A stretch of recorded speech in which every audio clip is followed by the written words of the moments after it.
Hi, welcome to Go Far Girl. Today I'm talking with Georgie. She's a travel writer, a coach, and a founder of the Freedom Route. Georgie has been solo traveling for 9 years and has spent the last 5.5 years living as a full time nomad. Her story starts with heartbreak, includes getting stranded on a tiny island during the pandemic, and ends with a life of freedom, joy, and purpose. So, whether you're craving a solo trip, thinking of starting over, or just love hearing about how travel changes us, this episode is packed with inspiration.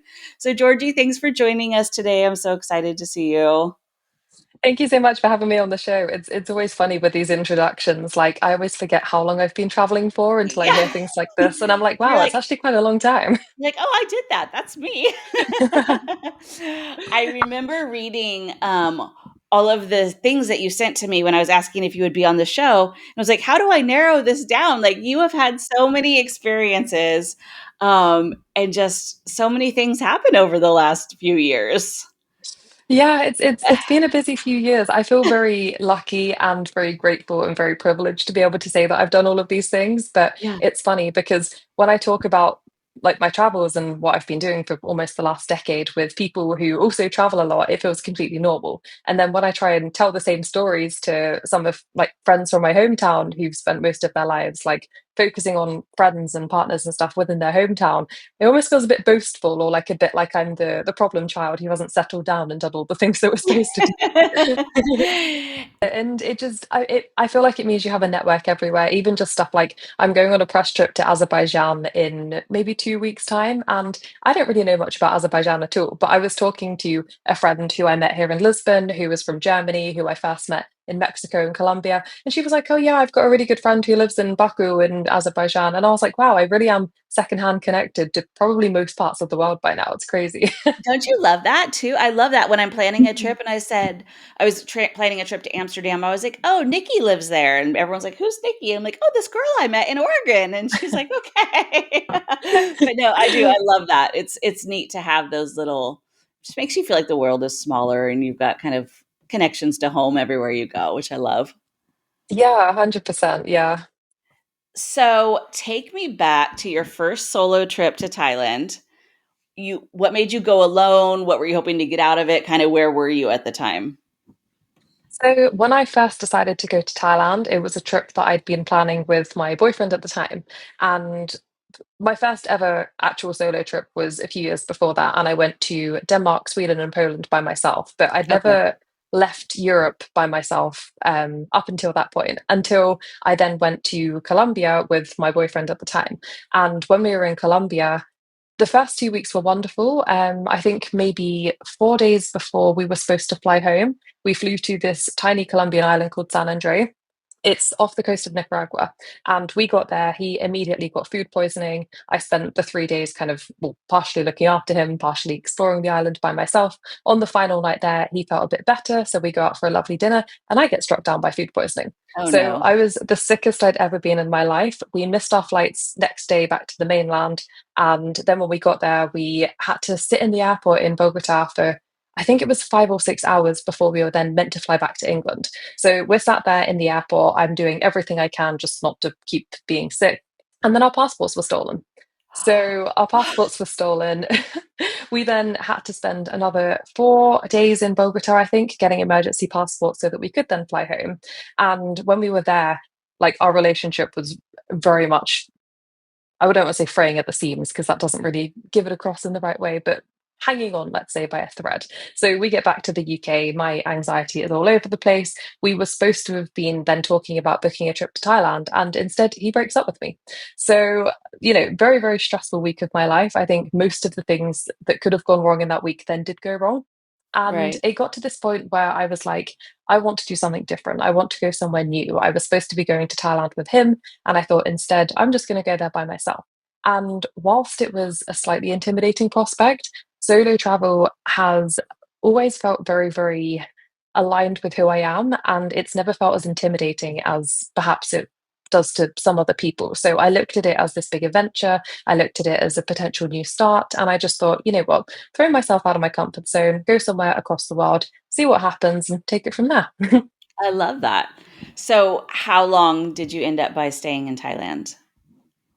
Well, this was the thing. So I flew out there only for 3 weeks because I still had like what I call a proper job back in England at the time. So I used the rest of my annual leave to then fly out to Thailand, spend a few weeks there. And when I was flying home, I remember I had a few days at the end of my trip in Bangkok, and I just remember like exploring Bangkok and thinking, I need to come back to Asia. Like I'm not done with Asia yet, and flew back to England, and then thought, okay. I think that I do want to go somewhere else or like maybe move back to Asia, but I don't really know how that's going to happen. And what ended up happening was I then went back to my full time job where I was working as a branded content editor in London. And within, I think, 3 or 4 months, I then decided to quit that job and then booked a one-way ticket to Indonesia and moved to Indonesia just before the pandemic hit. So, wow. What did your family, your friends, your employer, what did everyone say when you thought out loud finally? Because thinking it and then like saying it are two totally different levels of commitment, right? So, when you said, "This is what I'm going to do. I'm leaving everything. I'm going to Indonesia." Did you have full support? Did you have people kind of questioning you? What did that look like? I had full support, and I think it was because when I said it out loud, everything happened quite quickly. I think Mm. I'd had it at the back of my mind for months. I was joining these digital nomad Facebook groups. I was listening to podcasts about traveling. I was doing all of the research. I kind of knew that it would happen eventually. I just didn't know what the catalyst would be for it actually happening. And the catalyst in the end was my full time job getting incredibly stressful and my manager essentially pulling me aside and telling me that it wasn't going to improve.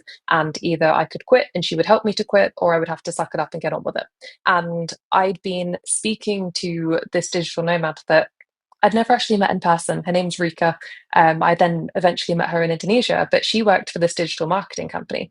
And I'd been speaking to her about maybe moving to Indonesia the following year and enrolling in the program that she worked for. So I have this conversation with my manager. I walk out of the meeting. I immediately go back to my work laptop, send Rika a message and say, we talked about me coming out next year. Do you have any spaces opening up earlier? This was in November 2019. So she replies to me and she's like, could you come out in a few weeks' time? And I was like, that might be pushing it a little bit because right now I have a house in London. I have a job in London. Like all of my friends and family are very, very close to London. So Things that at need this to be point, tied up too. Yeah. exactly, lots of loose ends. So I was like, going in a few weeks is a bit too soon. I was like, I could be there start of January. So I was like, I can quit my job in a few weeks. I can find someone to move into my house, hopefully relatively quickly.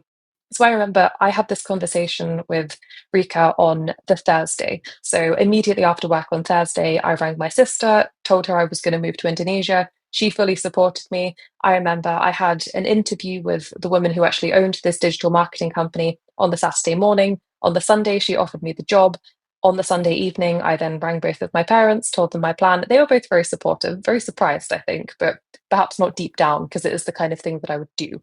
And then on Monday, I went in and handed my notice in for my job and then moved out, yeah, I guess 6 weeks after that. Amazing. I love that.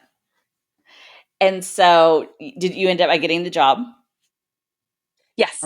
Yeah. So I actually went to Cambodia for a few weeks before I went to Indonesia, which was a trip that I'd also booked previously. So I ended up flying to Cambodia with my sister for 3 weeks, popped into China on the way back in January 2020, which at the Oh, time good didn't timing. necessarily realize, yeah, didn't realize the significance of that at the time. And then Yeah. ended up having to fly back from Cambodia. And then I think 4.5 days later, flew out to Indonesia. And everyone was like, why didn't you just go straight from Cambodia to Indonesia? And I was like, I have a flight booked back to the UK already. So it's not really that easy. And Exactly. backpacking compared to moving somewhere, very different things you need in your suitcase. Very So different yeah. things. So then move out to Indonesia and do this digital marketing job. And how it worked was you had 1 month on mainland Bali, and then the company would place you at some kind of tourism orientated company somewhere else in Indonesia.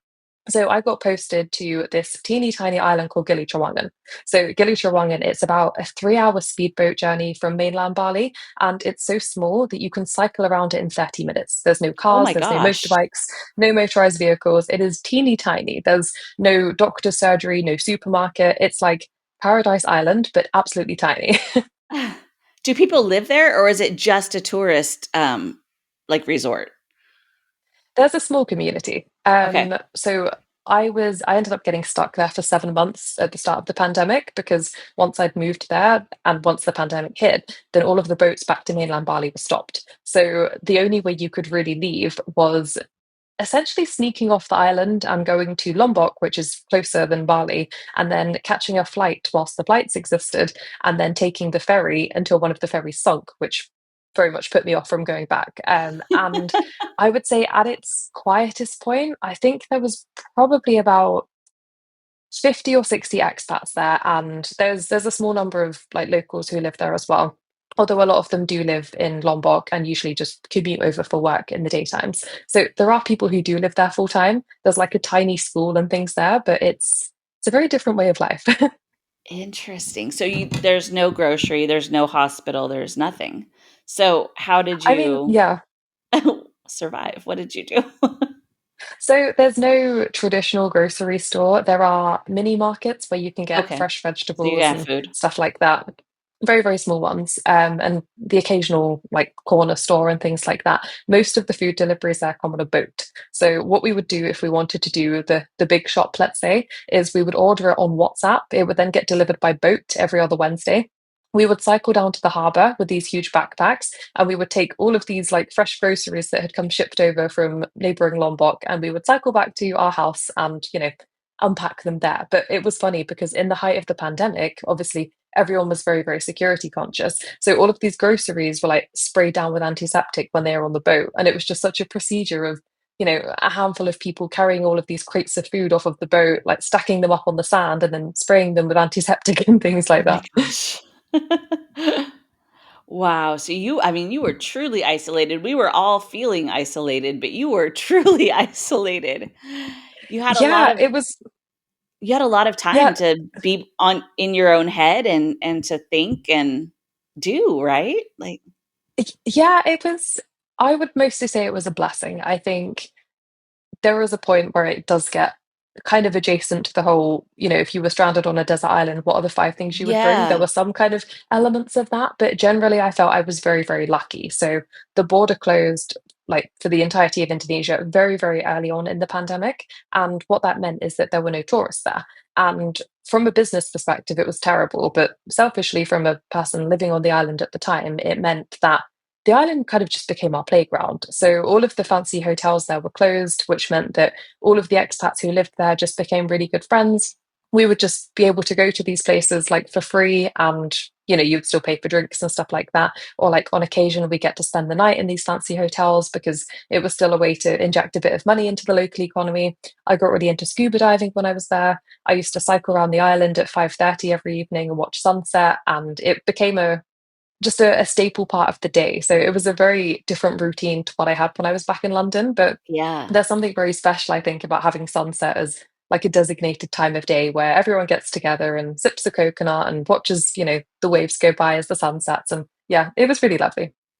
And that's amazing because it really takes you kind of back to how people have been living forever when we weren't so constrained by all of these things, and indigenous people that, lived up the seasons and knew the moon cycles, and that's how the farms were raised. It kind of really brings you back to that primal Mm, part of humanity. Just, okay, sunset, this is what we do. You were living your life around the world instead of this 9 to 5 or whatever. That's really cool.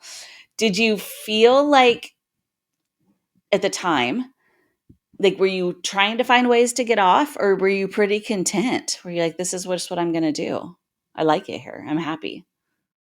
kind of in the middle. I think going from central London to a teeny tiny island in the middle of the ocean was very much a case of culture shock. But I think having been in London for a few years, very much approaching burnout before I left, it was one of these things where it felt like it felt necessary and it felt like, well, I guess a literal breath of fresh air. And it was one of these things where before I'd left London, I told myself I wanted to start my own business. I wanted to go freelance, but I didn't have a catalyst to, force me to do it. And Hmm. when I was then stuck on this island and I was surrounded by a very small group of people, many of whom had their own businesses, many of whom were also trying to start them, I had the space and the freedom and the very low cost of living at the time to just put me in the perfect position to actually bring that business to life.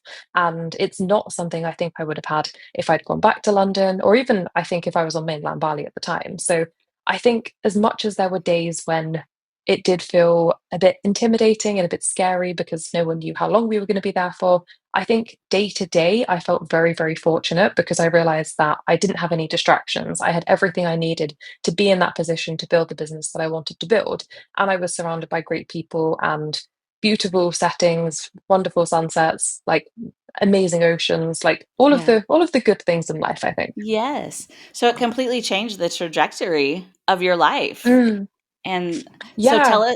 tell us about what you created while you were there. So when I was first stuck there, I like writing has always been my background. So I knew that I wanted to go into freelance writing and I didn't have any clients to begin with. So what I focused on first was just building up my freelance writing business. And I think the entire time that I was stuck on Gilly Tea, I was just focused on building up that writing business. So finding my first clients, putting together a website, doing lots of marketing, kind of dipping my toe in all of the different areas of freelance writing that I could find just to see what I enjoyed, what stuck, what was going to pay me.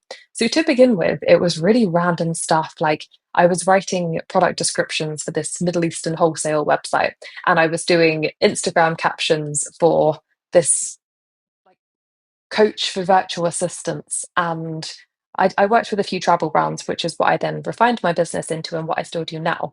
But at that point, it was just a case of kind of playing around with it and thinking I have the freedom and the time and the space to see what I enjoy the most and what is going to stick and what I would like to build this into. And it was brilliant because it gave me the foundation to then continue to grow my freelance writing business when I then left Liti and eventually moved back to mainland Bali 7 months later.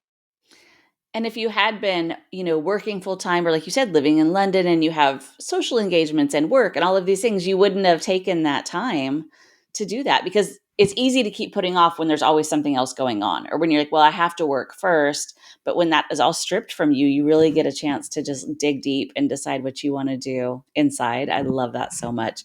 That's kind of the pandemic is kind of when I started shifting my mindset too.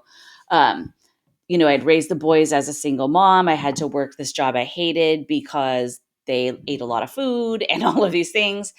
And then when I was off work for that time during the pandemic, I started writing more as well. And I started looking at finances and realizing, oh, I just paid like the last tuition payment. I don't have to pay for them anymore. Like they don't need me as much anymore.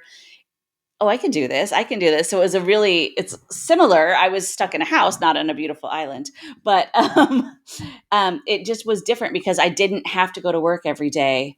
And I realized, wait, maybe I don't have to go to work every day. Maybe I don't have to burn myself out and work so much and do so much. And I just kind of found a way to start implementing that a little bit into my life too. So I love that. Was just, I know it's a dark time in humanity, but I do have so many stories of people who have made such good out of that. And then just having that time to really force us to reset. Yeah, I think that's exactly that. I mean, obviously, such a tragic, stressful, awful time for thousands and thousands of people. But I think I felt very, very grateful that for me, as much as it was a little bit stressful, although not in comparison to so many people around the world, I think it really just gave me that uninterrupted space that I needed to actually start something new. And I think without being stuck on that island, without having such circumstances, then I don't think I would be in the position that I am now. Right. It's so hard to remember to always be grateful for things when things are hard, right? We tend to focus on all this bad negative stuff, but when you dial it back down, you're like, oh, actually this could have been a gift. This was a blessing. This was. So what does life look like now? So because we're 5 years post pandemic, you're in Portugal. So you left Indonesia. What happened after the pandemic? So I moved from Gilly to mainland Bali and then spent the next year and a half after that continuing to build up my freelance writing business. And then I built that to a point where it was kind of self-sustaining, and fortunately it has stayed that way over the last few years. So at that point I then decided to have a think about what else I enjoyed, what else I could do as a business stream, and that's when I started the Freedom Route. So the Freedom Route I initially started as business strategy coaching for freelance writers, and that was mostly because I was constantly in Facebook groups like sharing advice, sharing tips, answering questions about how to grow a freelance writing business. And then a business coach that I hired had said to me, like, Georgie, why don't you make this into a business? And as much as that in itself was very intimidating, I think it came at about the right time to give me another challenge once I'd built up my freelance writing business. Mhm. And I think that's when things really catapulted. Like, I built the business strategy coaching, developed that into a range of different ways that I could help people. And doing that alongside my freelance writing, I think it gave me the stability to think, okay, so what do I want my lifestyle to look like now?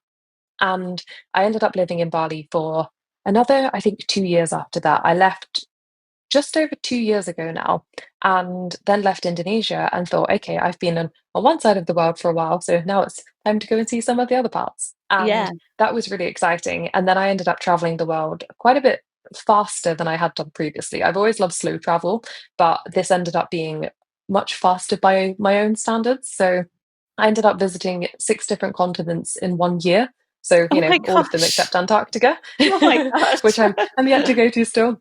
Yeah. Yeah, so that was incredible. And yeah, ended up traveling around, kind of seeing some countries, ideally for a month at a time, but others if I was on the way to somewhere else for a bit quicker. And it was brilliant. It was such a refresh for who I had been before I'd moved to Indonesia, and just reminded me of how much I did really love travel and how much I love just having the freedom just to visit all of these places across the world. And ended up traveling until last summer when I went back to Lisbon. I'd been to Lisbon for the last few summers. And then when I was here last summer, I thought actually, maybe it's time to slow things down a little bit. And even when I'd left Bali, I was like, I want to find kind of my base. Even if I'm still traveling a lot, I do want to have a base somewhere.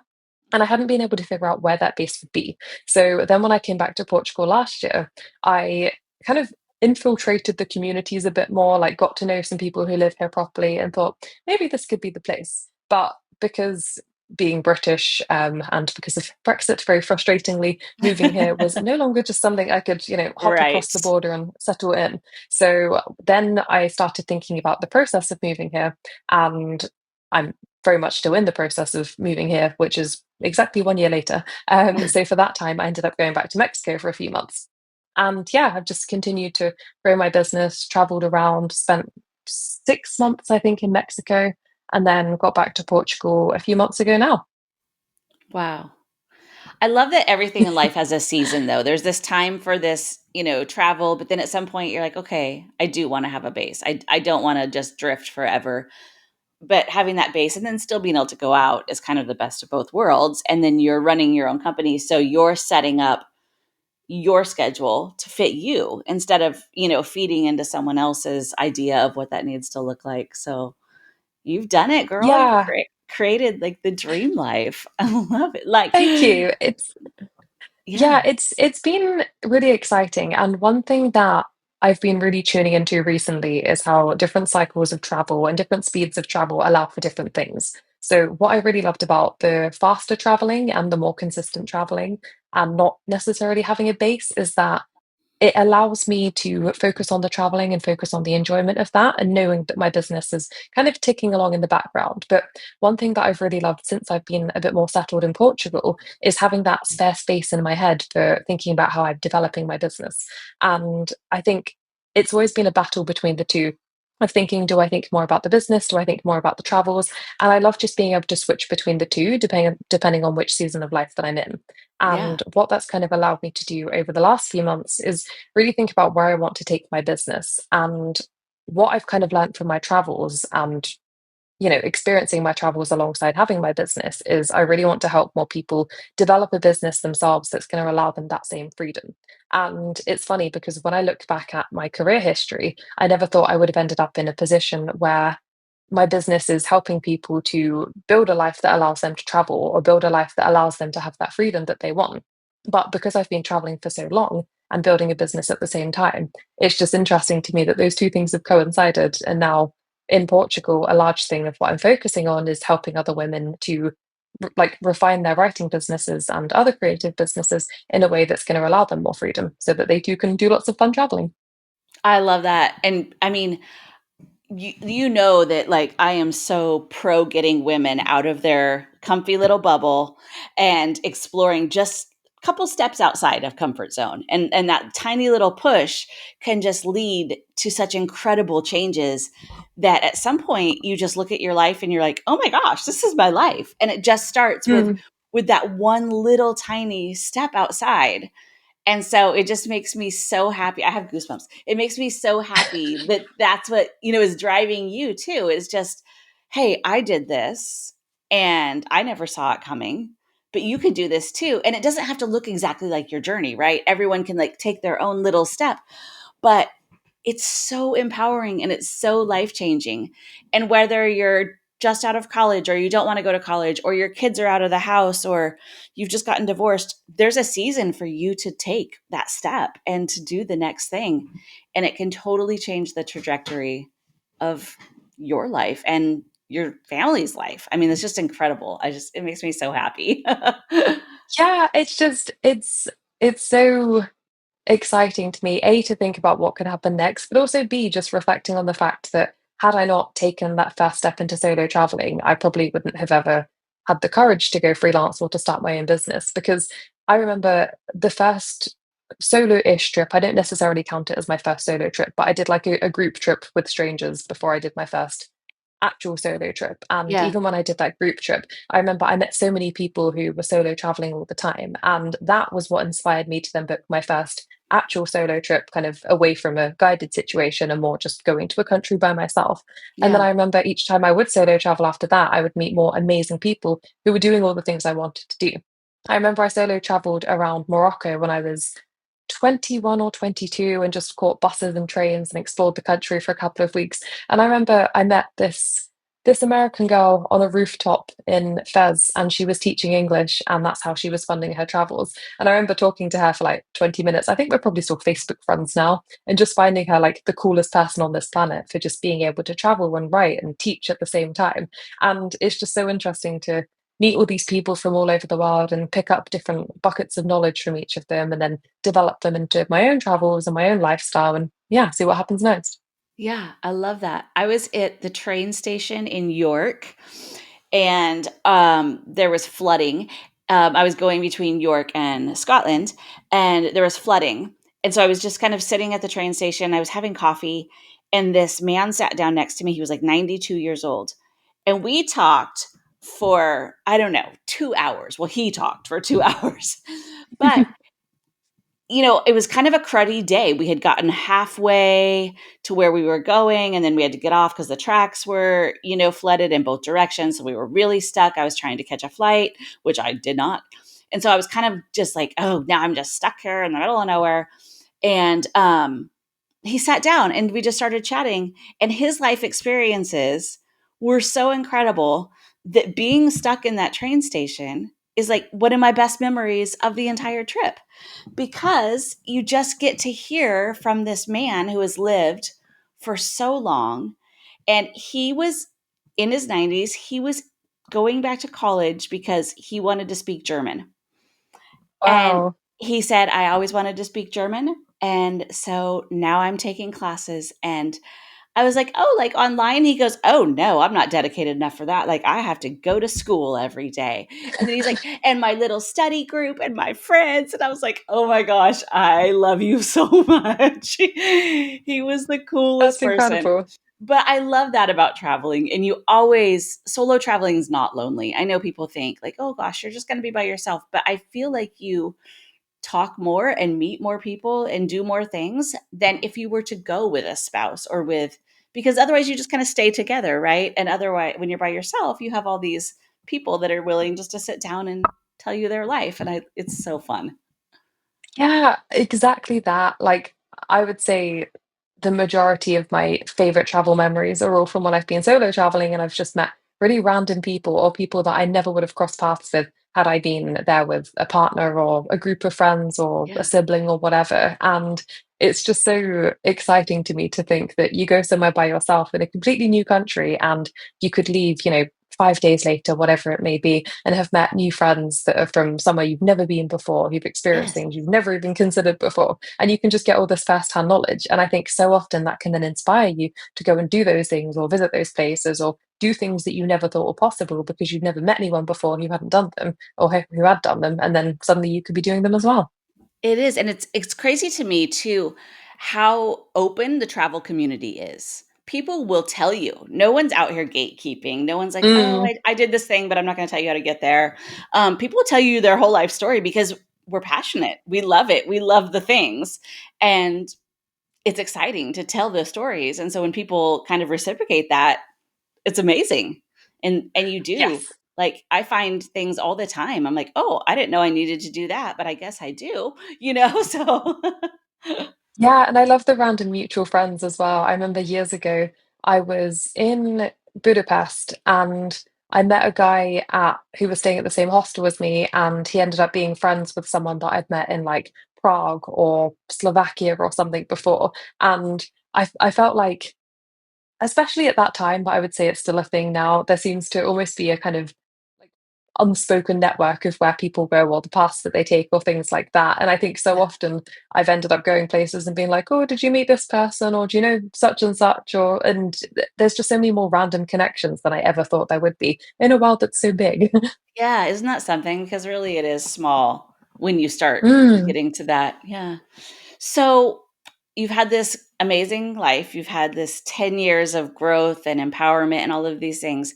If you could go back to give your teenage self some advice, what would you say looking to her now?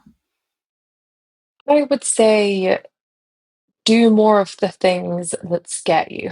I think like 18, 19, 20-year-old Georgie was not necessarily timid, but second guessed absolutely everything and stopped herself from taking opportunities. I think one of the ones that rings most true to me is when I was at university, there was this challenge that people did where you got into groups and you would you would try and like get your way across Europe for free or for as little money as possible.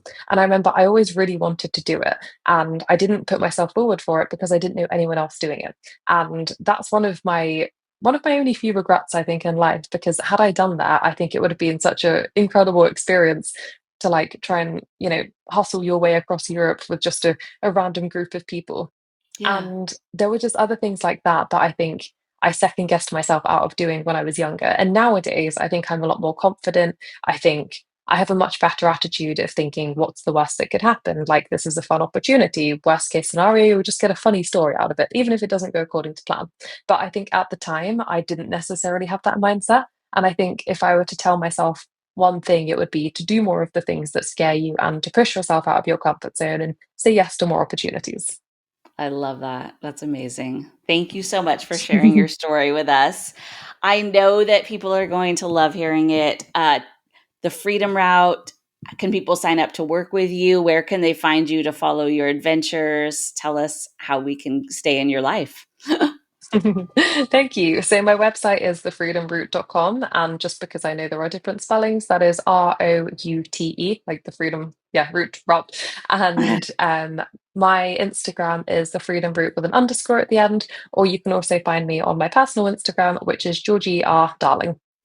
Very good. And I'll put those links in the description so you guys can click right over to there. But be sure and give Georgie a follow because who knows where she's going to end up next and what the next level of her business is going to be. We might just, see her ruling the world someday. Ah, what an opportunity. Yeah. One step, solo travel. Next step, world domination. Yes, yes, all in the game plan. Yes, it's always brewing. Thank you for hanging out with us today, Georgie. I appreciate you sharing your story. Thank you so much for having me on the show. It's been so wonderful to chat with you. All right, we'll talk soon. Thanks.